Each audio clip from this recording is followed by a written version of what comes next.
Herkese merhaba, ben Zeynep. Hobi Sever YouTube kanalıma hoş geldiniz. Bugün sizlere kolay tunus işi örgü modeli anlatacağım. Birçok alanda değerlendirebileceğiniz kolay ve güzel bir model. İplerim anti-peeling özelliğine sahip bebek yünleri. Dilediğiniz markaları tercih edebilirsiniz. Malzeme olarak arkadaşlar yelek ya da daha küçük boyutlu örgüler yapanlar bu şekilde tığlar. Bebek battaniyesi yapan arkadaşlarım ise arkası misinalı, kendinden kablolu tığları kullanmalılar. Bunların 1 metrelikleri bebek battaniyesi için yeterli olacaktır misina boyutu. Evet, şimdi hemen modelimize geçelim. Evet, bismillah diyelim ve zincirlerimizin yapımıyla başlayalım. Çok sıkı olmayan zincirler hazırlayalım.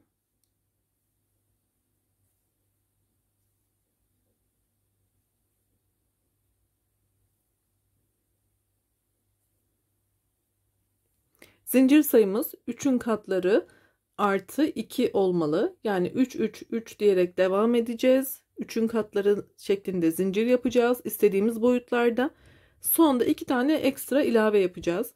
Bebek battaniyeleri 90x90 ya da 100x100 ebatlarında yapılır. Dilediğiniz uzunluğa gelene kadar zincirlerinizi bu şekilde ayarlayın arkadaşlar. Evet, ben küçük ve numune olarak anlatacağım için burada toplamda 15 tane zincir hazırladım. Sonda 2 tane zincirimi de ilave ediyorum. Ve ilmek çıkartarak başlayacağız. Burada ilmeklerimi çevirerek çıkartıyorum arkadaşlar. İlk zincirden itibaren ne yapıyorum? Son zincirimdeki ilmeğim zaten 1. Yanındaki 2 tane ilmeği de şu şekilde alıyorum. Bakın 2 tanesi tığımda, bir tanesi arkada. Bu şekilde ilmeğimi çıkartıyorum. Bu benim tığımdaki ikinci ilmeğim oldu. Şimdi ara vermeden yan yana ilmekleri çıkartıyorum. 2 tane üstte, bir tane altta olacak şekilde şöyle 2 tanesini alıyorum. Bu şekilde başlarsanız örgünüz kıvrılma yapmayacaktır.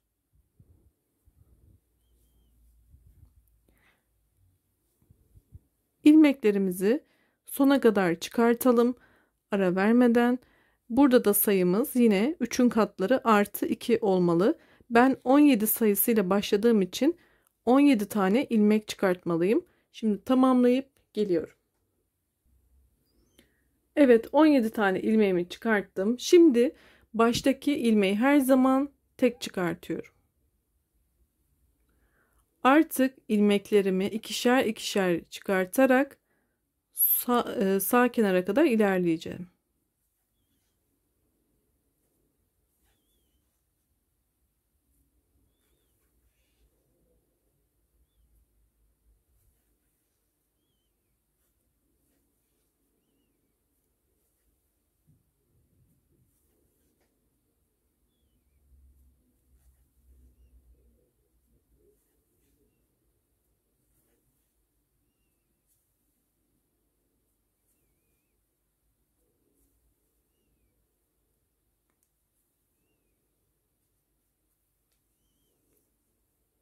Evet, burayı tamamladım. Şimdi deseni yapmaya başlayacağız. Burada yapmamız gereken, tığımda ipim var. Burada ilmeğim var. Üzerine bir tane ilmek alıyorum. Ve bu ilk ilmekten şöyle gözüküyor burada ilmekler. İlmek çıkartıyorum. Bakın bu 3. ilmeğim oldu. Devam ediyorum. Toplamda 3 tane ilmek çıkarttım. Tığımda görmüş olduğunuz 5 tane ilmeğin birincisini bırakıyorum. Sağdan birinciyi bırakıyorum. İkinci ilmeği alarak şöyle bakın bunu uzatıyorum. Şuradan tutacağım.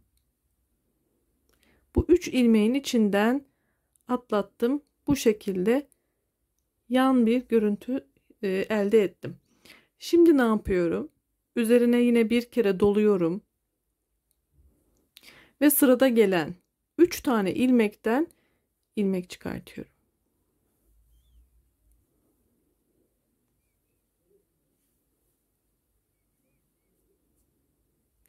Şu an burada 4 tane ilmek var. Bu ilmeğimi alıyorum. Şöyle bakın çektiriyorum. Bunun üçünü içinden atlattım. Bakın üçerli üçerli gruplarımızı yaptık. Bu baştaki tek. Üstüne bir kere sardım. 3 tane ilmek çıkartıyorum. Yine bu sararak oluşturduğum ekstra ilmeği içinden atlatacağız. Şöyle bakın, şunu alacağım. Şöyle çektiriyorum. Bu üçünün içinden atlatıyorum. Şimdi tekrar sardım. 3 tane ilmek çıkartıyorum.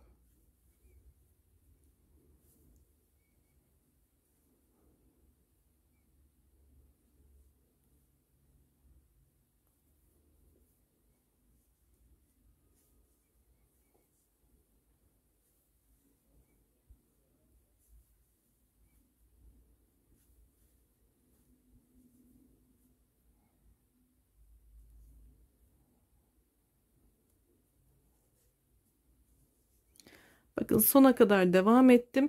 Hep üçerli gruplar, üçerli ilmeklerim oluştu.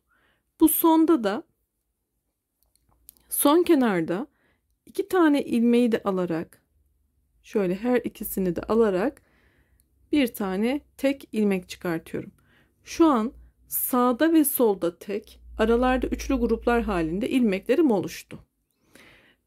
Bu sağa doğru ilerlediğim noktada her zaman ilk ilmeğimi tek çıkartıyorum. Kuralımız bu. Bakın bunu tek çıkarttım.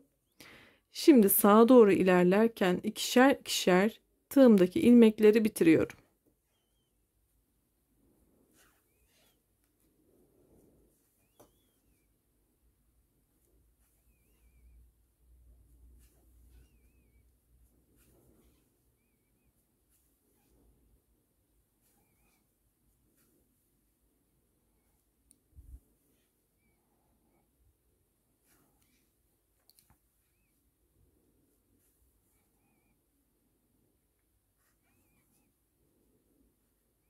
İki ilmeği de yine ikişerli çıkartarak bitirdim.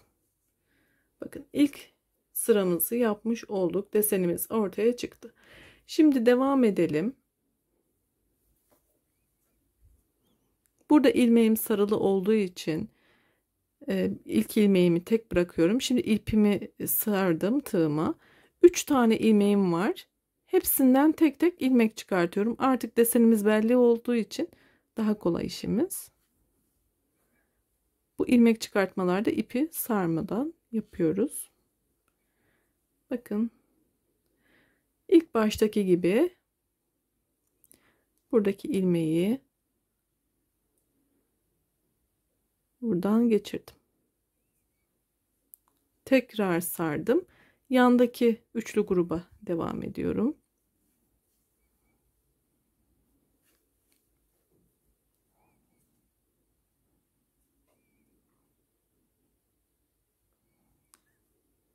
Şurada bir yanlışlık oldu. Bir daha yapacağım.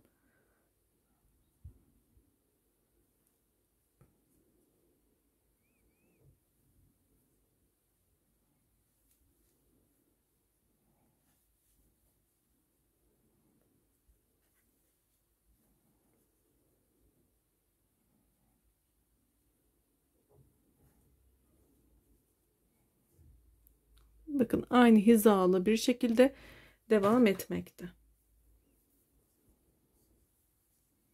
Sol kenara kadar devam edelim.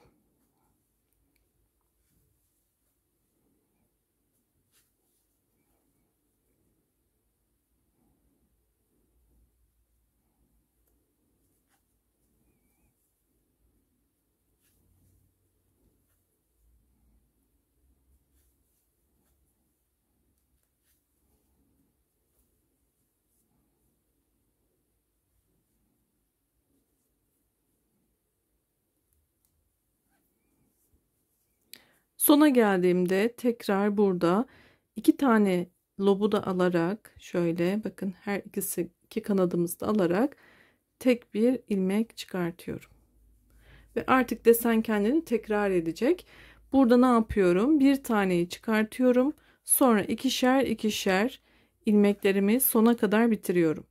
Bu sırayı da yaptıktan sonra birkaç sıra daha yaparak sizlere battaniye yaptığınızda nasıl bitirmeniz gerektiğini anlatacağım. Şimdi ben burayı tamamlayıp geliyorum arkadaşlar. Evet, ben bir sıra daha ilave yaptım. Şimdi sizlere battaniye yapanlar ya da örgüyü düz bir şekilde bitirmek isteyenler için nasıl bitireceklerini anlatıyorum. Burada üstüne almadan sıradaki 3 ilmeğimden ilmek çıkartıyorum. Tığımda 4 tane ilmeğim var. Baştaki ile birlikte.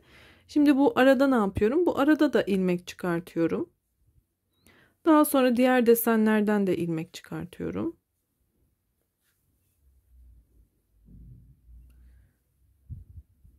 Aradaki boşluktan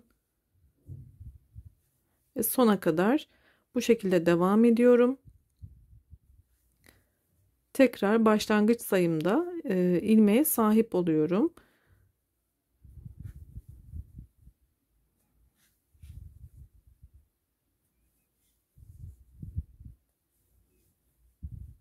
Bu modelle yelekler, hırkalar, cüzdan, çanta birçok alanda değerlendirebilirsiniz. Çok güzel ve kolay, çok zevkli yapımı olan bir çalışma arkadaşlar. Evet, ilmeklerimi hazırladıktan sonra şimdi baştaki ilmeği tek, diğerlerini ikişer ikişer çıkartarak örgümü bitiriyorum. Evet arkadaşlar, modelimiz bundan ibaret. Umarım beğenmişsinizdir. Ben daha büyük bir boyda çalışma yaptım. Şimdi sizlere onu da göstereceğim.